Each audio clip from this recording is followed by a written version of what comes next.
Hi friends, welcome to my kitchen.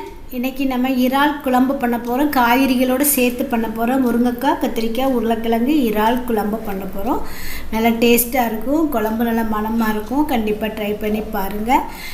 இது நல்ல ஒரு இறாலில் நிறைய சத்துலாம் இருக்குது. அதனால் நீங்கள் கேள்விப்பட்டிருப்பீங்க. இறா அடிக்கடி சேர்த்துக்கோங்க. ஃபஸ்ட் டைம் இந்த வீடியோ பாருங்கள், லைக் பண்ணுங்கள், ஷேர் பண்ணுங்கள், கமெண்ட்ஸ் கொடுங்க, பக்கத்தில் இருக்க பெல் பட்டனை கிளிக் பண்ணுங்கள்.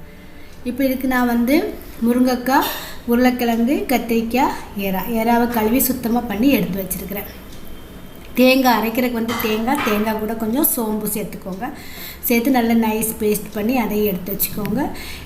தேங்காய் உங்களுக்கு எந்த எண்ணெய் வேணாலும் நீங்கள் ஒரு 2 டேபிள் ஸ்பூன் அளவுக்கு விட்டுக்கோங்க. அது கூடயே கடுகு, வெந்தயம் போட்டு நல்லா பொரிய விடுங்க. கடுகு, வெந்தயம் நல்லா பொரிஞ்சதுக்கப்புறம் சின்ன வெங்காயத்தை நல்லா நறுக்கி பாதியாக வச்சுக்கோங்க. ஒரு 10 வெங்காயம் நான் எடுத்துருக்கிறேன். 10 பூண்டு பல் எடுத்துருக்கிறேன். பச்சை மிளகாய் உங்களுக்கு காரமாக வேணும்னா காரத்துக்கு ஏற்ற மாதிரி நீங்கள் பச்சை மிளகாய் போட்டுக்கோங்க.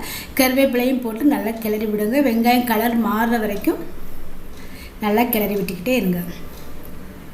குழம்பு நல்ல டேஸ்ட்டாக இருக்கும் பாருங்கள். இந்த குழம்பு நீங்கள் சப்பாத்தி கூட, தோசை, இட்லி, சப்பாத்தி கூட நீங்கள் இதை சாப்பிட்லாம். அவ்வளோ டேஸ்ட்டாக இருக்கும். கண்டிப்பாக இந்த ரெசிபியை ட்ரை பண்ணி பாருங்கள். வெங்காயம் நல்லா கலர் மாறி வருது. இந்த ஸ்டேஜில் நான் தக்காளி பழம் போட போகிறேன்.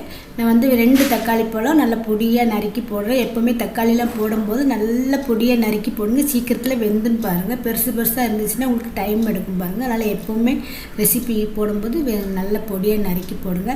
நல்லா தக்காளி நல்லா வெந்து வந்துட்டு நல்லா சாஃப்ட் ஆகிடுச்சு. இது கூட நம்ம குழம்பு மசாலா போட போகிறோம். குழம்பு மசாலா நான் 2 டேபிள் ஸ்பூன் போடுறேன். உங்கள் வீட்டில் இல்லைன்னா மல்லித்தூள், தனியாத்தூள், சீரகத்தூள் போட்டுக்கோங்க. காரத்துக்கு ஏற்ற மாதிரி நீங்கள் எப்படி குழம்புக்கு போடுங்களோ அது மாதிரி போடுங்க. தேவையான உப்பு போடுங்க. நல்லா கிளறி விடுங்க. மசாலையெல்லாம் பச்சை வாசனை வர வரைக்கும் நல்லா கிளறி விடுங்க. இப்போ நம்ம க்ளீன் பண்ணி வச்சுருக்க வெஜிடபிள்ஸை நம்ம இதில் சேர்த்துருக்க போகிறோம். எறாவை நீங்கள் இப்போ சேர்க்காதீங்க, அதை லாஸ்ட்டில் சேர்த்துக்கலாம். நீங்கள் வெஜிடபிள்ஸை மட்டும் இப்போ நல்லா சேர்த்து நல்லா கிளறி விடுங்க. மசாலா, காய்கறி எல்லாம் நல்லா மசாலையோடு சேர்ந்து நல்லா வதங்கி வரும் பாருங்கள். கொஞ்சமாக தண்ணி தெளித்து மூடி வச்சு கொஞ்சம் காய்கறியில் வேக வச்சுருங்க. புளி தண்ணி ஊற்றுனதுக்கப்புறம் நம்ம காய்கறியில் வேக வைக்க முடியாது. அதனால் முதல்ல கொஞ்சமாக தண்ணி தெளித்து காய்கறியில் நல்லா வேக வச்சிருங்க.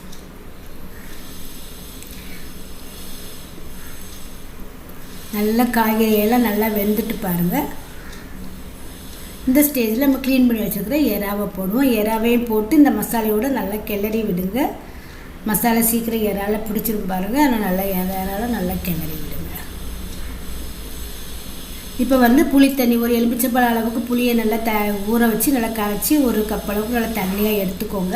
நம்ம தேங்காயும் விடுறதுனால புளி கொஞ்சம் தண்ணியாகவே விடுங்க. தேங்காய் விடும்போது குழம்பு கட்டி ஆகிடுப்பார். அதையும் மூடி வச்சு கொஞ்ச நேரம் ஒரு 2 நிமிஷத்துக்கு கொதிக்க விடுங்க. நல்ல குழம்பு, காய், மசாலா, ப்ரான் எல்லாம் சேர்ந்து உங்களுக்கு நல்ல குழம்பு. உங்களுக்கு தேங்காய் வேண்டாட்டி இந்த ஸ்டேஜோடு நீங்கள் நிறுத்திக்கோங்க. இப்போ தேங்காய் நம்ம அரைச்சிருக்க தேங்காய் இது கூட போட்டு கொத்தமல்லியில் தூவி நம்ம சுவையாக டேஸ்ட்டாக பரிமாற போகிறோம்.